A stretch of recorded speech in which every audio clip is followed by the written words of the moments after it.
चलो बेटा शुरू करते हैं इंडियन इको। मैंने लास्ट क्लास में कहां तक पढ़ाया था इसे, पहले चैप्टर को। आज चैप्टर 1 काफी सारा खींचना है हमें।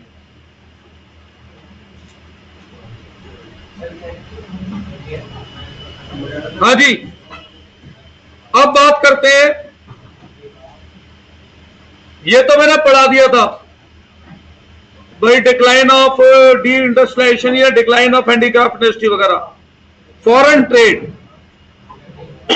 देखो यहां से एमसीक्यू भी बनता है और यहां से 3 मार्कर क्वेश्चन भी बनता है। बेटा सुनो, यहां से 3 मार्कर क्वेश्चन भी बनता है, यहां से 1 मार्कर भी। जब ब्रिटिश रूल था, कॉलोनियल गवर्नमेंट थी, तो एक्चुअली में जो हमारे देश की फॉरेन ट्रेड पॉलिसी थी या फॉरेन ट्रेड था, उसकी क्या स्टेट थी? जो भारत देश कभी एक्सपोर्टर ऑफ फिनिश गुड्स होता था, वो क्या बन के रह गया? Exporter of primary goods. ठीक है, जो भारत देश कभी इंपोर्ट मतलब कोई चीज इंपोर्ट नहीं करता था, वो क्या बन गया? Importer of finish goods. India become an exporter of primary goods such as, इसके देख साहब, सीयूटी में आज सुबह का क्वेश्चन था ना, India become exporter of primary product like raw silk, cotton, wool, sugar, Indigo, jute. ये सारे क्वेश्चन सीयूटी में भी आते हैं।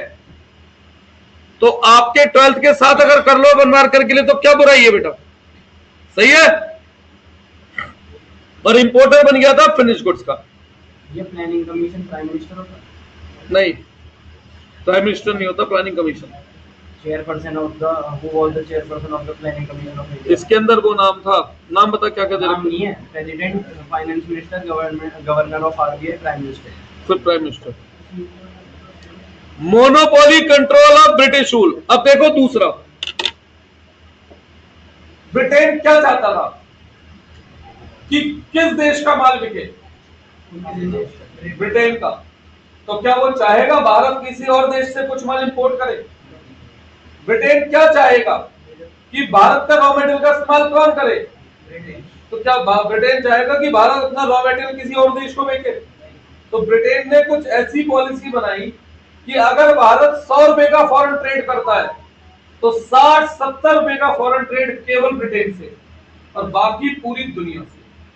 वो भी कौन सी चीजें पूरी दुनिया से जो ब्रिटेन में ना होती हो? जैसे मसाले, सुना अंग्रेज मसाले खाते हैं, ब्रिटेन में होते ही नहीं है। तो भारत में तो मसाले खाए जाते हैं। मसाले कहां होते हैं भारत के आसपास? श्रीलंका। तो श्रीलंका से हमें परमिशन देती थोड़ा बहुत ट्रेड करने की। जैसे पेट्रोलियम, क्या ब्रिटेन में पेट्रोलियम है? तो थोड़ी बहुत परमिशन हमें ईरान से देती, जिसे पर्सिया कहते थे उस वक्त। उस वक्त ईरान का नाम ईरान नहीं था, पर्सिया था। सुना होगा एक गेम आता था प्रिंस ऑफ पर्सिया, तो वो पर्सिया वही वाला जिसे हम वो कहते हैं, पारसी लोग कहते हैं। ठीक है, थोड़ा बहुत चाइना से ट्रेड की परमिशन थी, अदरवाइज बाकी सारा ट्रेड हमारा रेस्ट्रिक्ट था। कहां तक? ब्रिटेन तक। More than half Indian foreign trade was restricted to Britain, while the rest was allowed with a few other countries like China, Sri Lanka और पर्सिया। श्रीलंका का क्या नाम था पुराना? सिलोन। ठीक है, एक 1 मार्क का date, very very very important date है, ओपनिंग ऑफ स्विस कैनल, और ये 1 मार्क का है ये डेट। डायरेक्ट रूट किस किस के बीच का? Between India and Britain. CUT के पेपरों में इसका क्वेश्चन बहुत आता है। अब ये था क्या बेटा? ये एक आर्टिफिशियल समुंदर था। क्या था ये? अब होता क्या था, जैसे लेट से ये भारत है, ये ब्रिटेन है, यहां बीच में कोई जमीन है, तो पहले ऐसे घूम के ब्रिटेन जाते थे शिप। तो अंग्रेजों ने क्या करा? एक डायरेक्ट रूट बना दिया। क्या बना दिया? एक डायरेक्ट रूट, जिससे दूरी क्या हो गई? कम हो गई। समय आने जाने का क्या हो गया? कम हो गया। और ट्रेड क्या हो गया? बढ़ गया। किसके साथ? यूके और किसका? इंडिया का। इसके ऊपर भी क्वेश्चन आता है, drain of Indian wealth during British rule. अब देखो, हमारा पैसा अंग्रेज कैसे ले गए विदेश में? मैंने आपको पहले भी बोला था, वो लुटेरे नहीं थे, ठीक है, वो सिस्टमेटिक लुटेरे थे। उन्होंने ऐसा नहीं करा गर्दन उड़ाई और चैन छीनी और भाग गए। उन्होंने क्या करा, सिस्टमेटिक तरीके से हमारे पैसे को अपने देश के अंदर क्या करा, इकट्ठा करा। कैसे? एक तरीका बताता हूं। जैसे सपोज करो भारत ब्रिटेन से इंपोर्ट करता है 1000 करोड़ का, कितने का? भारत ब्रिटेन को एक्सपोर्ट करता है 3000 करोड़ का। तो उल्टा भारत को ब्रिटेन से पैसा लेना है या देना है? लेना है। कितना? 2000। अब चोरों के पास कभी भी पैसा जाने का वापस आता है? नहीं। तो वो लोग क्या करते थे, इस 2000 करोड़ के खर्चे को खर्चा दिखाते थे। कौन सा खर्चा? जो उन्होंने भारत के ऊपर करा। किसके ऊपर करा? कैसे? वो ये दिखाते थे कि भाई जो भारत में एडमिनिस्ट्रेशन हो रहा है, जो भी काम हो रहा है, जो भी, ठीक है, जितने भी भाई लॉर्ड गवर्नर वगैरह बैठे हैं, उन सबकी तनख्वाह इस पैसे से जाए। इसके अलावा वो क्या दिखाते थे कि भाई जो लड़ाई अंग्रेजों की, सेकंड वर्ल्ड वॉर जो चल रहा था, वो अंग्रेजों का नहीं, वो भारत का युद्ध है। किसका युद्ध है वो? तो वो जो उनका वार का खर्चा होता था, वो इस सरप्लस से पे करते थे। उसके बाद भी बहुत सारा पैसा बच जाता था अंग्रेजों पे, तो झूठ मूठ की चीजें दिखा देते थे कि ये एक्सपोर्ट हुआ, वो एक्सपोर्ट हुआ, जबकि एक्चुअल में ऐसा कुछ भी नहीं होता था। तो देखो इसके अंदर 3 पॉइंट लिखे होंगे, क्वेश्चन बनता है एग्जाम में। Under British rule India become an exporter of primary goods and importer of finish goods. There was huge surplus. इसके बावजूद भी क्या बचता था? बहुत सरप्लस बचता था ड्यू टू एक्सेस एक्सपोर्ट। पर यह सरप्लस भारत नहीं आता था पैसा, अंग्रेज इसे यूज कर लेते थे। किस लिए? To make payment for expense incurred on office, जो भी भारत में ऑफिस सेट किया है भाई, अपने वार के खर्चों के लिए, या इनविजिबल आइटम खरीद लिया। इनविजिबल आइटम क्या मतलब? छोटी मोटी चीजें जो है नहीं, फिर भी दिखा दिया कि हमने उन्हें खरीदा है। कोई डाउट है इसमें? आगे बढ़े, कुछ पूछना है बेटा?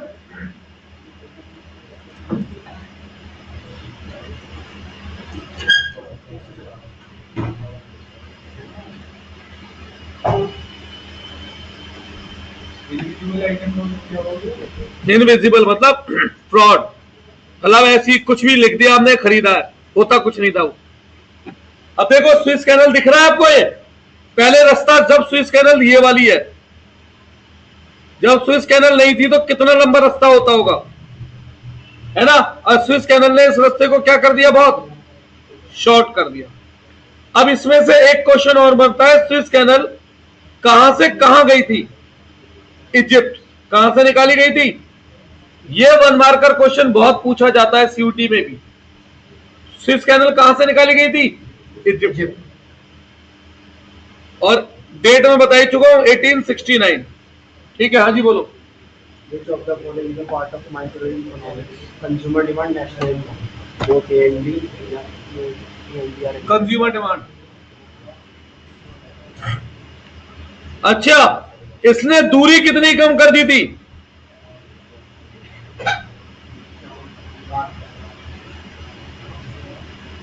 $5100 माइल की दूरी कम करी थी। कितनी? 5100 माइल का डिस्टेंस रिड्यूस करा था इसने। कोई डाउट है इसमें? आगे बढ़े। डेमोग्राफिक कंडीशन से एक एमसीक्यू बनता है, बहुत बहुत इंपॉर्टेंट है, वो है 1921। इसे क्या कहा जाता है? Year of great divide. क्या कहा जाता है इसे? कोई 3 मार्कर क्वेश्चन नहीं बनता, यहां से क्या बनता है? 1 marker. 1921 is known as year of great divide, या which year is known as great divide? 1921। पहला ऑफिशियल सेंसस कब हुआ था? 1881 में। ये इंपॉर्टेंट डेट है। क्या ये इंपॉर्टेंट डेट? पहला सेंसस कब हुआ था? और सेंसस उसके बाद कब कैरी होता है? एवरी 10 ईयर, हर 10 साल बाद। यहां तक कोई डाउट है? अच्छा, 1921 को ईयर ऑफ ग्रेट डिवाइड क्यों कहते हैं? क्योंकि before 1921 India was in first stage of demographic transition, जहां पर वेरी हाई बर्थ रेट था और वेरी हाई डेथ रेट था। सप्लाई ऑफ मनी स्टॉप होता है ना, क्या? Supply of money. हाँ। और 1921 से क्या हो गया? डेथ रेट डिक्लाइन हो गया। बस 3 नंबर में क्वेश्चन आता नहीं है पर मैंने लिखवा दिया है फिर भी। तो कौन कौन सी डेट काम की है? 1881 क्या हुआ था वहां पर? First census. और 1921 को क्या कहते हैं? ऐसा क्यों? 1921 से पहले high birth rate, high death rate, और 1921 के बाद लो डेथ रेट। ठीक है।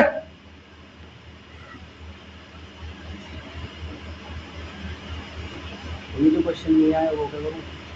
जैसे डिफॉल्ट 2 क्वेश्चन है, न्यूमेरिकल है, थ्योरी है, तो उसका आंसर इनसे देख लेना बेटा, इनसे देख ले दिमाग में बेटा, आंसर से, आंसर में से इनके नहीं इसमें अलग ही है। The bursary program a highly successful women oriented community based poverty reduction initiative was implemented in which region state? Kerala. ये कब पढ़ा दिया? सेल्फ हेल्प ग्रुप वगैरह कहाँ थे ये? ऐसे हम केरला। फिर वुमेन नहीं थी उसमें, तनवा नहीं था उसमें। हाँ जी,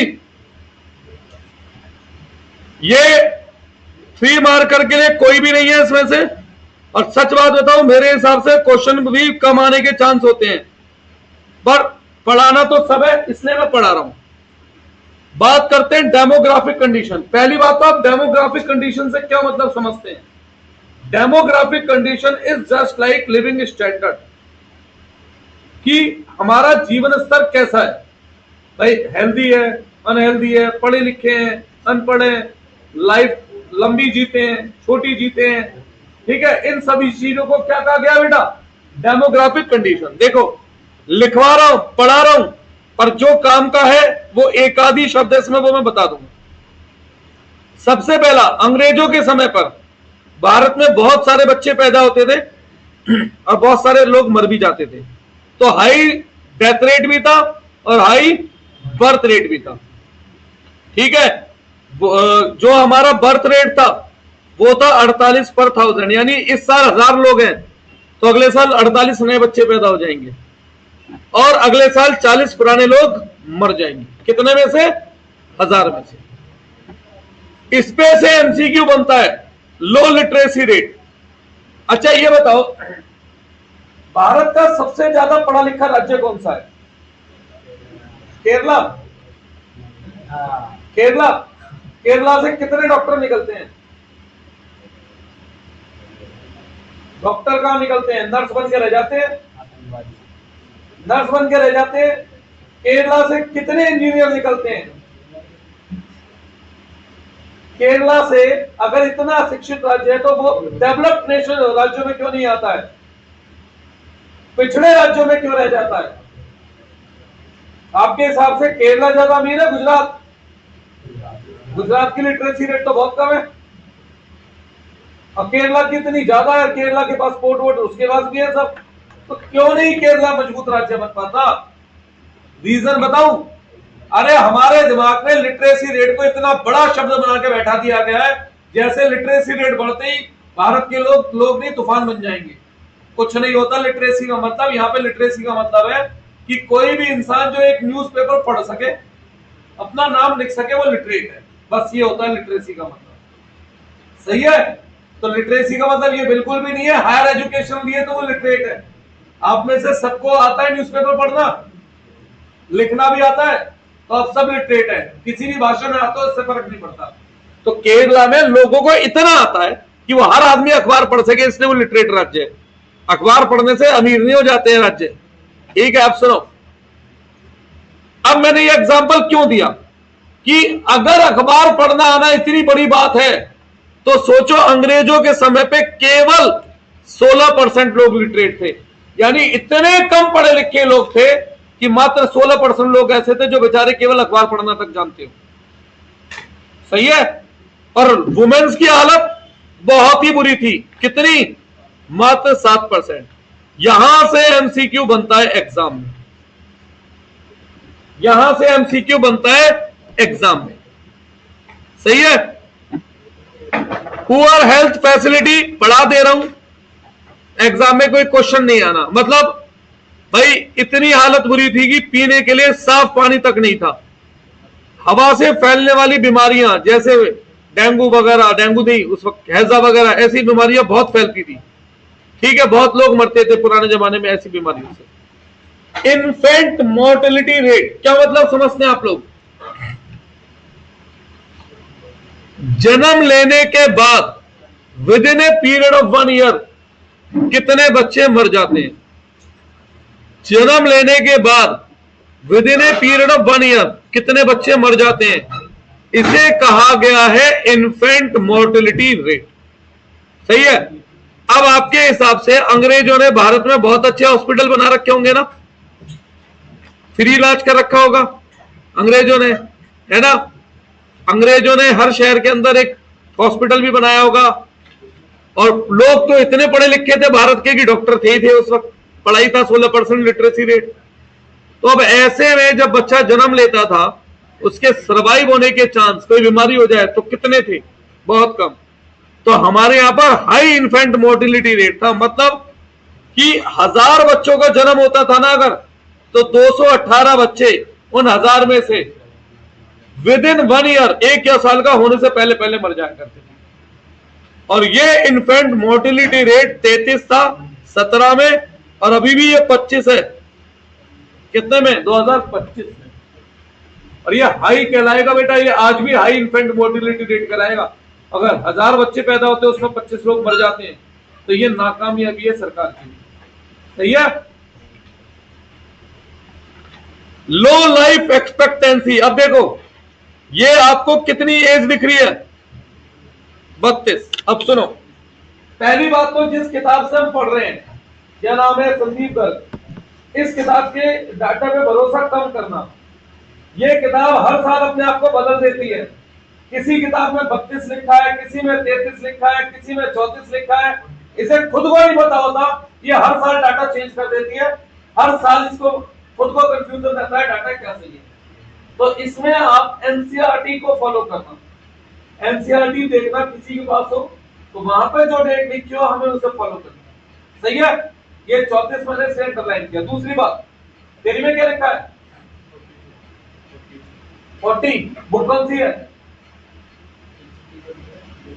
अब बना, लोग कहते हैं ना बुक राइटर की, अब राइटर अपने आप में यकीन नहीं कर रहा तो हम कैसे कर ले उस पर? ठीक है। अब सुनो, ये है क्या?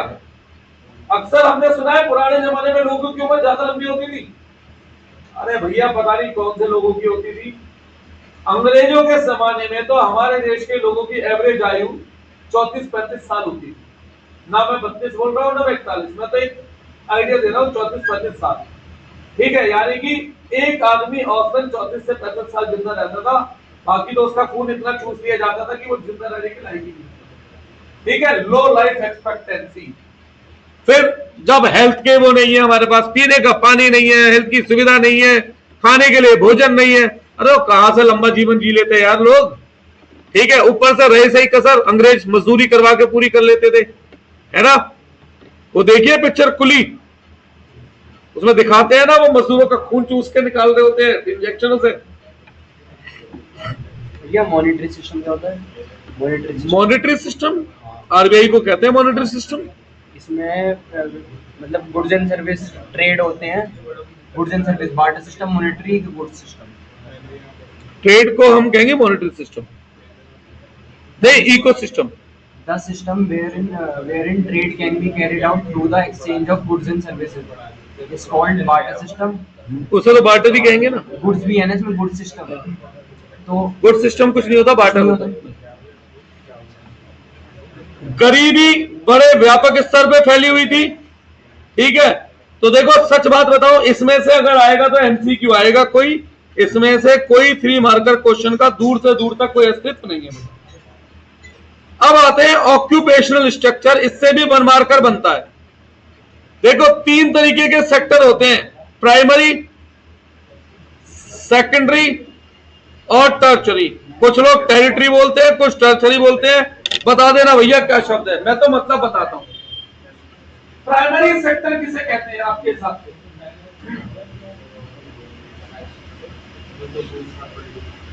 प्राइमरी सेक्टर किसे कहते हैं? देखो, मेरे हिसाब से प्राइमरी सेक्टर हम किसे कहते हैं? जहां पर हम नेचुरल रिसोर्स से कुछ एक्सट्रैक्ट करें उसे प्राइमरी सेक्टर कहा जाता है। जैसे माइंस वगैरह से कुछ निकालना, जैसे खेती से नेचुरल रिसोर्स का इस्तेमाल करके जब हम कोई प्रोडक्शन करें या नेचुरल से कुछ प्रोडक्शन निकालें तो उसे कहा जाता है प्राइमरी सेक्टर। जैसे जंगलों में से फल और फूल तोड़कर लाके उन्हें बेचना, प्राइमरी सेक्टर। सेकेंडरी सेक्टर में आती है मैन्युफैक्चरिंग। मैन्युफैक्चरिंग मतलब एक प्रोसेस जहां पर हम रॉ मटेरियल को फिनिश गुड्स में कन्वर्ट करें। और टर्शरी सेक्टर में आती है सर्विस, जैसे doctor, engineer, CA, advocate, teacher, transportation, banking, insurance, ये होता है टर्शरी सेक्टर। तो आपके हिसाब से अंग्रेजों के समय पर हमारा अधिकतर वर्कफोर्स कौन से सेक्टर से लिंक होगा? प्राइमरी। खेती पे तो निर्भर थे, है ना? और थोड़ा बहुत बाकी का वर्कफोर्स सेकेंडरी में तो बहुत कम। क्यों? जो इंडस्ट्री थी वही बंद करा दी। सर्विस सेक्टर में मजदूरी करते होते तो वो सर्विस सेक्टर कहलाएगा। क्लियर है? तो ऑक्यूपेशन स्ट्रक्चर प्राइमरी सेक्टर में क्या है? It include producing units, exploiting natural resource like land, water, subsoil acids, farming, fishing, mining, animal husbandry, forestry, ये सब प्राइमरी सेक्टर है। सेकेंडरी में क्या आता है? मैन्युफैक्चरिंग, मतलब ट्रांसफॉर्म करना वन गुड्स को अनदर गुड्स में। गन्ना लेके उससे चीनी निकाल के गुड़ बना देना या चीनी निकाल बना देना, ठीक है? और टेरिटरी सेक्टर में क्या आता है? It include producing units engage in providing service, जैसे transportation, education, finance, government administration etcetera. तो अब अगर हम बात करें ऑक्यूपेशन स्ट्रक्चर की, 1 मार्कर एमसीक्यू बनता है, 3 मार्कर कोई क्वेश्चन नहीं बनता है। यहां से बनेगा तो 1 मार्कर, नहीं तो वो भी नहीं बनेगा। सही है?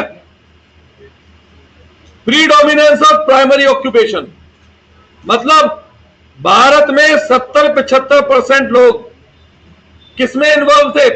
प्राइमरी सेक्टर में। कोई डाउट है? मैन्युफैक्चरिंग में केवल 10 और सर्विस में 15 से 20। सर्विस में 15 से 20। Regional variation, state of Tamil Nadu, Andhra Pradesh, Kerala, Karnataka, Maharashtra और West Bengal witness a decline in dependence of workforce on agriculture sector. Why? Case study में 3 नंबर का क्वेश्चन बोर्ड में एक्सपेक्ट करता हूं, स्कूल में नहीं। क्यों? अच्छा एक बात बताओ, तमिलनाडु कहां पर आता है? साउथ में। क्या आसपास समुद्र वगैरह है क्या वहां?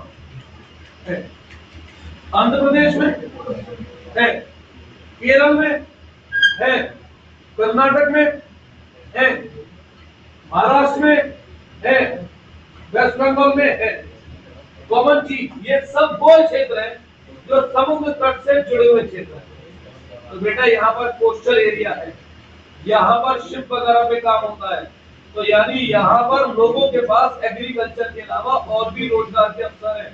नौकरी कर सकते हैं, शिप पर काम कर सकते हैं, ठीक है, या फिर जो है रेल से माल उतार के समुद्र में शिप तक पहुंचा सकते हैं। तो यानी कि यहाँ पर ये वो क्षेत्र है जहाँ पर एग्रीकल्चर सेक्टर से वर्कफोर्स शिफ्ट हुआ था सर्विस सेक्टर। कहाँ पर? सर्विस सेक्टर में। याद रहेगी ये बात अब कि ऐसा क्यों हुआ था? दर्श याद रहेगी बेटा ये बात। अब आगे बढ़ते हैं।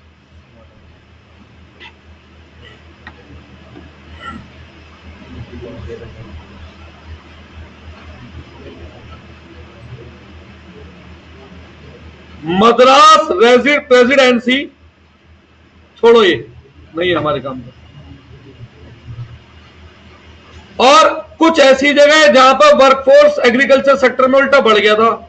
उड़ीसा, राजस्थान, पंजाब, भाई बहुत दूर है समुद्र तट से, केवल खेती रह गई थी। यहां इंडस्ट्रीज तो यहां पूरी तरह क्या हो चुकी थी? समाप्त, तबाह। इंफ्रास्ट्रक्चर पे आते हैं। क्या अंग्रेजों ने कुछ इंफ्रास्ट्रक्चर भारत में डेवलप किया? हाँ या ना? अब हर चीज को आंख मीच के ना नहीं कह देते हैं, थोड़ा सा बुद्धि भी लगाते हैं। करा, पक्की सड़कें दी, रेलवे दिया, ठीक है, पोस्टल ऑफिस, पोस्ट ऑफिस दिया, वाटरवेज दिया उन्होंने। सबसे पहले इंफ्रास्ट्रक्चर का मतलब क्या है? Infrastructure refer to all such activities, service and facility which are needed to provide different kind of service in the economy. ठीक है, अब स्टेट ऑफ इंफ्रास्ट्रक्चर की बात करते हैं, वो ऐसी है कुछ। Road, the colonial administration could not accomplish much on construction of road due to scarcity of fund. Fund की तो स्कार्सिटी रहती ना, पैसा भारत में कोई ना खर्च करना था, पैसा तो ब्रिटेन ले जाना था, है ना। The road they build, mainly वो किस लिए होती थी? For the interest of mobilising of army and shifting of raw material. कितने लोग आप में से नैनीताल घूमे हुए? 15 को चल रहे गए हो नैनीताल? हाथ नीचे करो। झील के किनारे सड़क है, ऐसे है सड़क, एक नीचे एक ऊंचाई। क्या सेंस है? वो पहाड़ी इलाका इसलिए? मैं बताता हूं, वो जो ऊंची वाली सड़क है उस पे केवल चला करते थे ब्रिटिश लोग, उनके आर्मी, उनके अधिकारी यानी गोरे अंग्रेज, और जो इंडियंस थे उन्हें उस वाली सड़क पे जाने की परमिशन नहीं थी, वो चला करते थे नीचे वाली सड़क। ये दो सड़कों का ये सेंस है, क्योंकि ये हिल स्टेशन किसने डेवलप किया था? अंग्रेजों ने। मसूरी किसने डेवलप किया था? अंग्रेजों ने। ठीक है, तो मतलब अधिकतर सड़कें जो बनाई जाती थी ना, वो ये सोच के बनाई जाती थी कि वो ब्रिटिशर्स के काम आनी है। भाई ब्रिटिशर्स को अपनी आर्मी एक जगह से दूसरी जगह भेजनी है तो काम आएंगी, या रॉ मटेरियल इकट्ठा करके पोर्ट तक पहुंचाना है तो ये काम आएंगे। उसके पीछे मोटिव ये बिल्कुल भी नहीं था कि इन सड़कों का फायदा भारतीय लोगों को मिलेगा। वो बात अलग है, सड़क बनेगी तो लोग चलेंगे भी, है ना, कोई डाउट है इसके अंदर? There has always remained an actual shortage of all weather road. Rural area में तो जनरली ऑल वेदर रोड होती ही नहीं थी, कोई डाउट? रेलवे,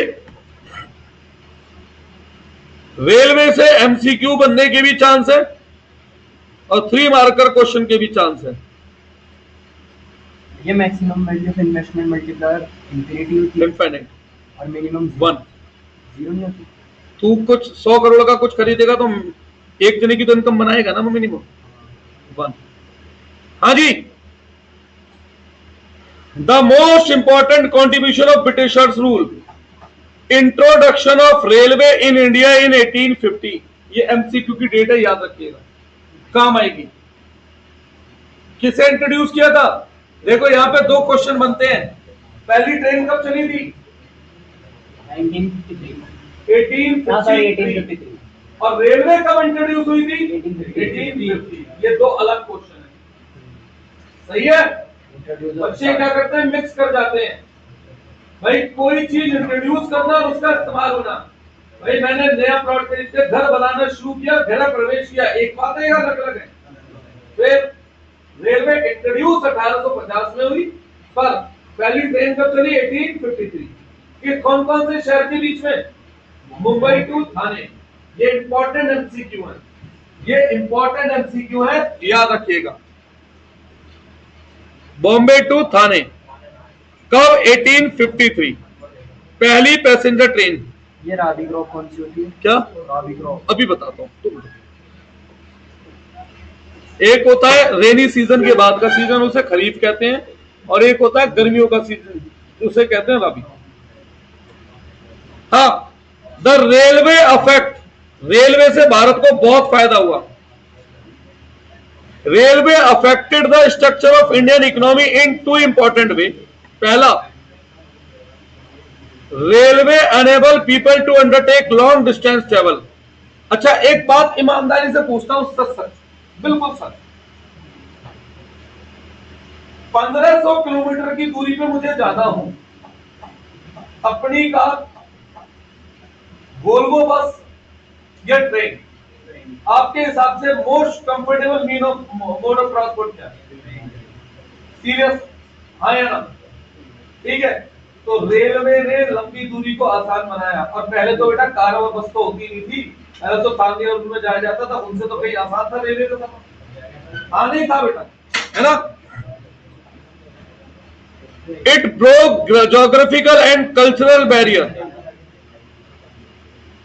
इसने एनहांस किया कमर्शलाइजेशन ऑफ इंडियन एग्रीकल्चर को। क्यों? अब किसी गांव में फसल किसी चीज की उग रही है, उसे उस जगह ले जाके बेचना ज्यादा आसान है जहां पर उसकी डिमांड है, तो ज्यादा पैसा मिलने की चांस है। कोई डाउट है? एयर और वाटरवेज। हाँ जी, भारत सरकार की एयरलाइन का नाम बताए कोई मुझे। Air India. भारत सरकार में कौन ऐसा था जिसने एयर इंडिया को बनाया था? अब पूरा मत मानना, कहते हुए अजीब लगता है। भारत सरकार की औकात ही नहीं थी कि वो अपना कोई एयरबेस बना सके। तो उसने क्या करा था, एक हमारे 100 करोड़ बड़े प्रधानमंत्री जी ने किसी की एयरबेस जबरदस्ती छीन करके अपना टैग लगा दिया कि जी हमने भारत के अंदर एयरबेस इंट्रोड्यूस किया है। किसकी एयरबेस थी वो? टाटा की। अब वापस आपको किसके पास चाहिए? टाटा की। ठीक है, भारत सरकार अपना एयरवे बना ही नहीं पाई थी बेटा।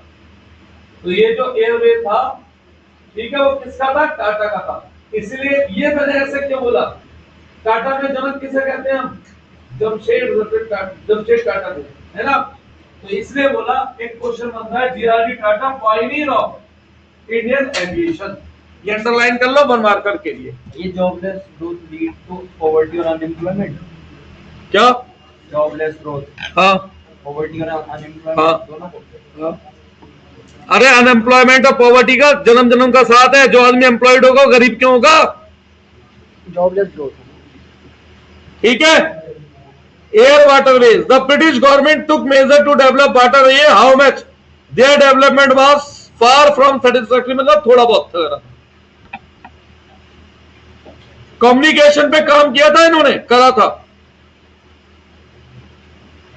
क्या इंट्रोड्यूस किया था उन्होंने? टेलीग्राफ। टेलीग्राफ क्या है? आज के मैसेज की तरह है ये भैया। इंस्टेंट किसी को खबर पहुंचानी है कि पिताजी मर गए, बस वो शब्दों के हिसाब से पेमेंट होती थी उसकी। यहां से महाराष्ट्र पहले तो चिट्ठी जाने में लगते होंगे 6 महीने, टेलीग्राफ से इंफॉर्मेशन जाती थी जल्दी। यहाँ के पोस्ट ऑफिस से इंफॉर्मेशन जाती थी दूसरे पोस्ट ऑफिस पे भाई तार, इसीलिए से टेलीग्राफ आ गया। हिंदी में कहते थे से तार। क्या कहते थे? तार। फिर वो इंफॉर्मेशन साथ के साथ पोस्टमैन घर पे पहुंचा गया था।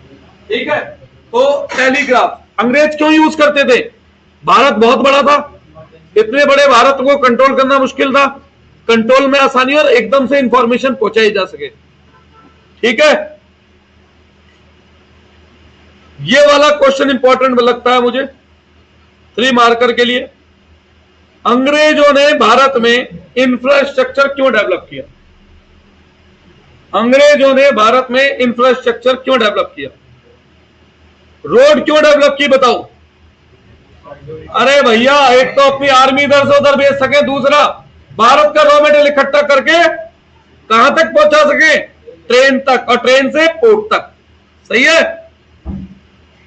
कुछ और लिखा है या यही लिखा है? हाँ जी, कोई डाउट?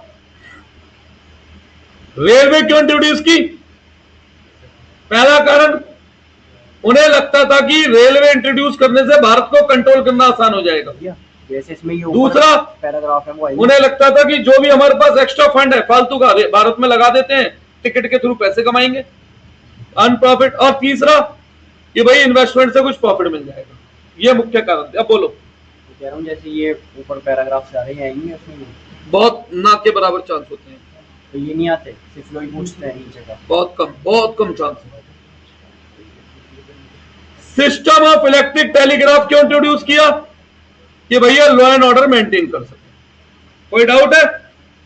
श्योर? कायदे में चैप्टर में यहीं तक पढ़ना था। अब तो एक तरीके से कंक्लूजन है कि भाई 1947 में देश आजाद हुआ और क्या क्या समस्याएं थी, सब हमने पढ़ लिया।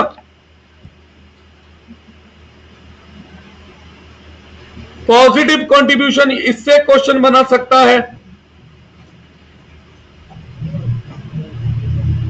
क्या फायदे हुए भारत के लोगों को अंग्रेजों का? एक तो एग्रीकल्चर सेक्टर में ग्रोथ हुई। ग्रोथ कैसे हुई? अरे लोगों को क्या करना आ गया? लोगों को कमर्शलाइज करना आ गया एग्रीकल्चर का। बेटर मीन्स ऑफ ट्रांसपोर्ट मिले भारत को, कोई डाउट है इसमें? भाई ना से तो अच्छा कम है, पर है तो सही। फेमाइन्स वगैरह, यानी कहीं भूकंप, बाढ़ आ रही है, कोई सूखा पड़ रहा है, उस पर कंट्रोल आसान है। क्यों? रेलवे आने से मदद पहुंचाना आसान हो गया, पक्की सड़कों के आने से मदद पहुंचाना आसान हो गया। एक यूनिफॉर्म मॉनिटरी सिस्टम इंट्रोड्यूस किया। उससे पहले भारत बार्टर सिस्टम पे ज्यादा रहता था। अंग्रेजों ने भारत को सिखाया मनी का इस्तेमाल कैसे होता है, मनी को किस तरीके से यूज करना चाहिए, और हमें बहुत अच्छा इफेक्टिव एडमिनिस्ट्रेटिव सेटअप दिया, जिसके बेस पर हम आज भी आर्मी और मिलिट्री को क्या कर रहे हैं बेटा? रन कर रहे हैं। ठीक है। एक ये वाला पॉइंट पढ़ लो बस, सेमी फ्यूडल इकोनॉमी का मतलब क्या होता है, इसके ऊपर क्वेश्चन बनता है। और तो सब पीछे के वो है कंक्लूजन। बताओ बेटा, सेमी फ्यूडल इकोनॉमी का मतलब क्या होता है? अच्छा एक बात सुनो, अंग्रेजों की पॉलिसी क्या थी? सुना है आपने? Divide and rule. नहीं सुना? अरे बचपन में खूब कहा होगा यार स्कूल वालों ने, अंग्रेजों की पॉलिसी थी डिवाइड एंड रूल, फूट डालो राज करो, फूट डालो राज करो। फूट कैसे? अरे जमींदार को भिड़वा दो किसान से, अमीर को भिड़वा दो गरीब से, हमें कुछ करने की जरूरत नहीं, चार अमीरों को मुट्ठी में रखो, उनपे पैसा है, वो गरीबों को दबा के रखेंगे, बाहर कंट्रोल में रहेगा। ठीक है। हेलो हाँ स्मित,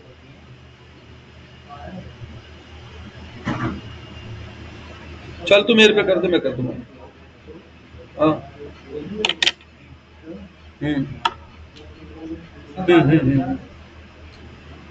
कोई बात नहीं, कोई बात नहीं, मैं उनको करा। हाँ क्या बोला मैंने, भूल गया मैं। Semi feudal. तो by the end of British period there were two aspect of Indian economy. एक तो फेडरल सिस्टम, जहां पर क्या था कि भैया लैंडलॉर्ड और टेनेंट का रिलेशन, मतलब जमींदार इंट्रोड्यूस कर दिए, किसानों को अंग्रेज नहीं जमींदार दुश्मन लगते थे। क्यों? काम तो अंग्रेज करवाते थे, पर दिखता तो सामने से कौन था? जमींदार। अब फॉर एग्जाम्पल कोई बड़ा गुंडा किसी छोटे गुंडे को बेच करके तुम्हें लुटवा रहा है, तो तुम बड़े को नहीं जानते, तो तुम्हारी निगाह में तो वही क्रिमिनल है ना जो वो काम कर रहा है ना? दूसरा कैपिटलिस्ट सिस्टम ला दिया, मतलब जो भैया फैक्ट्री के मालिक थे और फैक्ट्री के जो वर्कर थे उनके बीच में एक कॉन्फ्लिक्ट पैदा कर दिया। और last amputated economy, divide and rule. इसका मतलब बस ये था। ये चैप्टर हमारा होता है समाप्त। अब अगली क्लास में इस चैप्टर को सब पढ़कर आना, इस चैप्टर के 1 मार्कर एमसीक्यू, ठीक है, असर्शन रीजन, ये सब हम लोग यहीं पे निपटा देंगे, और मैं साथ ही साथ केस स्टडी कहां से बनेगी वो करूंगा। क्लियर है बेटा? चलिए